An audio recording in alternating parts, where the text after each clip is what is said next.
Namaste. Welcome to Mental Health and Wellness with Divya Hari. ADHD or Attention Deficit Hyperactive Disorder is known to be one of the most commonly self-diagnosed disorders because of the commonality of its symptoms. What exactly is ADHD? What are its signs and symptoms? What are the causes of ADHD? And what can parents with children diagnosed with ADHD do?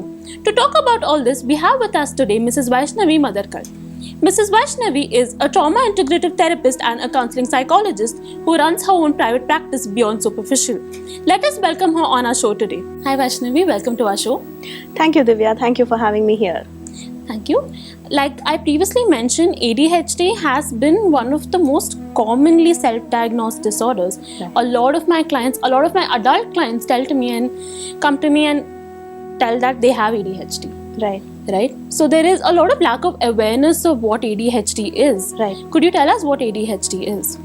Right. So the full form of ADHD stands for Attention Deficit Hyperactivity Disorder.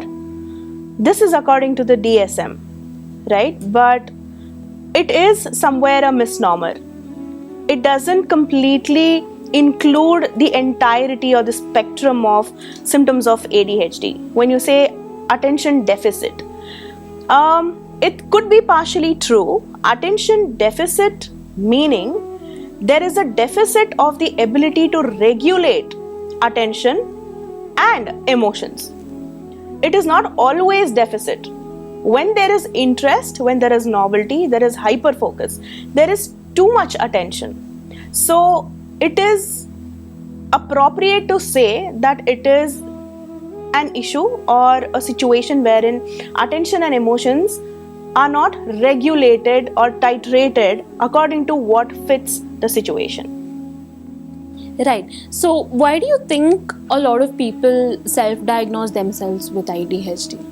Thanks to internet. Thanks to everybody being a therapist on internet. Social media has its own pros and cons, right? Nowadays, everybody is a psychologist.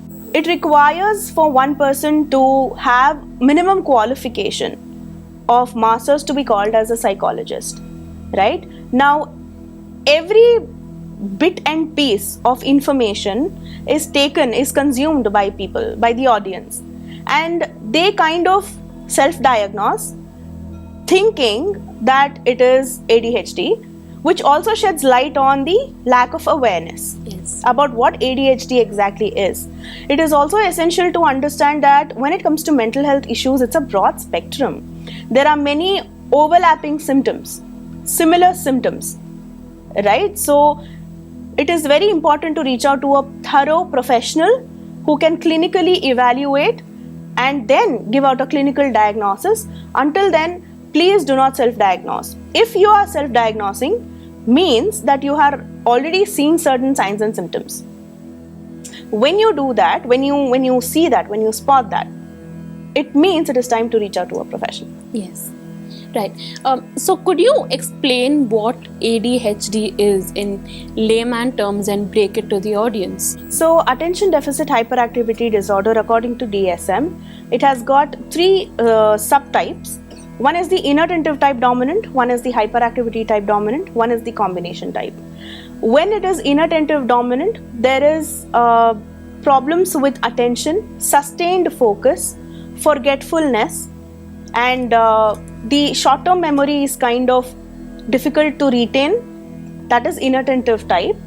And hyperactivity type, it is a lot of energy, it is a lot of multitasking, and difficult to harness the energy kind of a situation. The combination type is a combination of both, wherein a person experiences issues with attention, focus, as well as too much energy.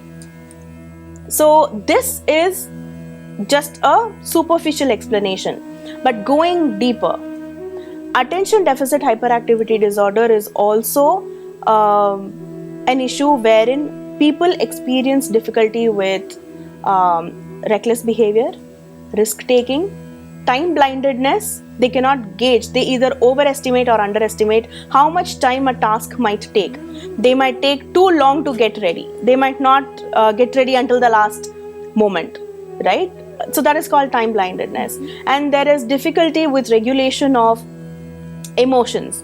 They are deep, passionate lovers. At the same time, when it goes the other way, it is another end of the spectrum, right? So that is with hyperactivity. Then it also is about difficulty prioritizing, difficulty in sequencing, like what comes after the other, getting too overwhelmed with a lot of paperwork. They don't know how to prioritize the papers, and it is an issue about procrastination. There is a starting point problem. Your mind tends to push away tasks that require a lot of mental energy or mental investment. So procrastination. And it is also difficulty with day-to-day life activities, executive dysfunction as we call it, right? So they might just keep forgetting things, forgetting little things. So all these put together becomes a broad spectrum of ADHD. You beautifully explained the signs and symptoms one can look out for, right, for ADHD. Yeah. A lot of people also say that ADHD is a childhood disorder or an adolescent disorder and can't show up in adulthood or can't have a late onset. Is there any particular age group that ADHD is limited to? All right, firstly, once somebody is diagnosed with ADHD, it is more like diabetes, physically, if I have to compare. So it doesn't actually go away or fade away in adulthood. What could possibly happen is that people might learn to mask it because of the societal conditioning and the gender roles. They might learn to mask, but it is still very difficult to deal with day-to-day activities. Having said that, symptoms start showing before the age of 12. It could start anywhere from 3 to 4 years. The symptoms can be seen from 3 to 4 years of age. So once that has started, then it has started. Yeah. So can it start during adulthood too? Well, no. That is the main point that we look into. Right? Did you have any issues in childhood? Yes. Generally, it starts showing up. It becomes full-fledged at the age of 19.5, but the symptoms will be present in childhood. It could have been masked, or as students, they might have been judged.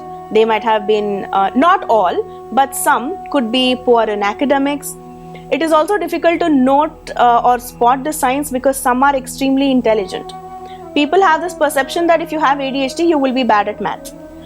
It's got nothing to do with IQ, right? So it has got to do with attention and focus, regulation of it. So it could have been masked. It becomes full-fledged in adulthood. Then you get into relationships. Then you get into life. Life happens. That is when, it starts showing up, when certain responsibilities and certain kind of responses are expected out of you. You beautifully highlighted the importance of not neglecting your symptoms when they show up early on, right? I think there is a lot of shame associated with these symptoms when they show up in childhood because of the fear of being bullied by your peers, because of being ostracized by the society. So this also highlights the importance of not neglecting symptoms when they come out and actually seeking for help when they show up itself, right? Yes. Are there any particular causes for ADHD? Okay. A singular cause has not been pinpointed as yet for ADHD. It definitely has a strong genetic predisposition, like other mental health issues as well. So, major chances of somebody having ADHD, they might have a parent with ADHD, which might not have been diagnosed. So, that has been one of the major causes that has been pinpointed. Apart from that, exposure to toxins, right? Either it could be factory toxins, or even alcohol, smoking while the pregnancy, or if there are too much toxins that the child has been exposed to. That has been pinpointed as one of the causes, but a singular cause has not been pinpointed as yet.